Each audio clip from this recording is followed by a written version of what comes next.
Welcome back everyone. So finally we are at the last lecture of this course. Let me recap today as to what we have done in this course and give you a overall summary of the course. So like in any control system, the first thing to do is to model a system, and that is what we learned in this course. So we had taken two approaches. The first approach was finding out the transfer functions of a system using the input output data. We looked into all this in week 1 and week 2 of these lectures. Then we also looked into the other approach where we took internal variables called state variables, and using that we came up with state space models for systems, which we looked into in week 6. And then we related the ideas of transfer function and state space equations in week 7, where we showed the relationship between transfer functions and state space as to how can we go from transfer functions to state space and from state space back to transfer functions.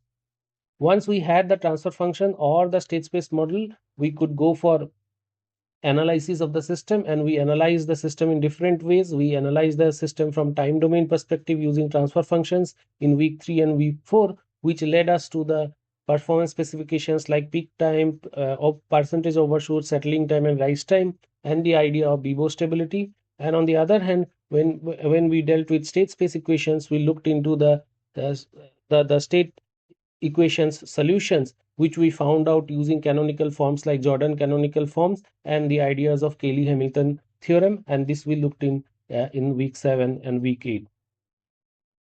Once we understood how to analyze the systems, we came up with controller design tools like root locus, which depended on the idea of magnitude criteria and angle criteria being satisfied by the closed loop poles of a system, and this we covered in week 4. And then we also learned about the ideas of controllability and observability, which are essential for pole placements and state feedback controller design in case of a system, and this we looked into in week 8 to week 10.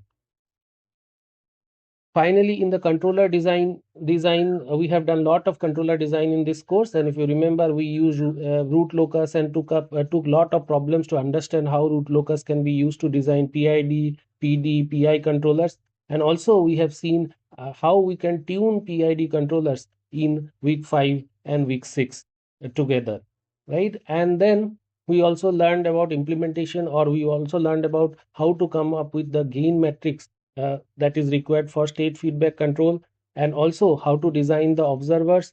And then almost in the last weeks of this course, we have looked into the idea of LQR state feedback as well. We have demonstrated a lot of simulations and actual physical setups here. We worked mostly on DC motors, where we saw position and speed control being actually implemented using PID controllers, state feedback controllers, and LQR controllers. We had also found out transfer functions of the system from time domain data and the frequency domain data. We looked into the tooling robotic manipulator and tried to see how the manipulator behave, what type of controller should we use, and we saw simulations for that as well. And in this lecture, in this last week, we had gone ahead and looked into quadrotor position control using PIDs as well. Now that you have gone through this entire course, you are in a perfect place to start more advanced control courses or learn about more advanced control ideas in courses like optimal control, nonlinear control, and robust control. You can also go into robotic specific courses now, which deals with motion planning or mobile robotics and navigation.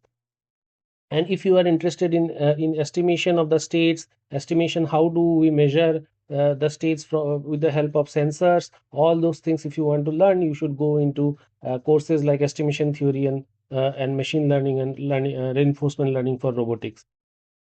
You can also learn about swarm robotics and all from courses like multi-agent and cooperative robotics, where control will play a vital role, and from an implementation perspective, where digital control plays a more important role, you can actually go ahead and learn courses like embedded and real-time control. So all these type of courses will help you to understand more about control, and in general, not just about control, but about the system as a whole, and all these things can come together and build a good base for you to actually go ahead and implement controllers in a actual system. This entire course would not have been possible without my teaching assistants. I mean, they have been very helpful. They were always um, making sure that all the practical simulations and the practical implementations were ready on time. And so, a big thank you to them. And in case you have any queries regarding this course or regarding anything on control systems, maybe, I mean, please feel free to mail me in this email ID. So, we have seen how we can actually use control systems to get to desired locations. Of course, there is a lot of other controllers that are yet to be discussed, but that would be a course for some times later. Let us meet in another course where we can discuss about these advanced controllers. Till then, thank you.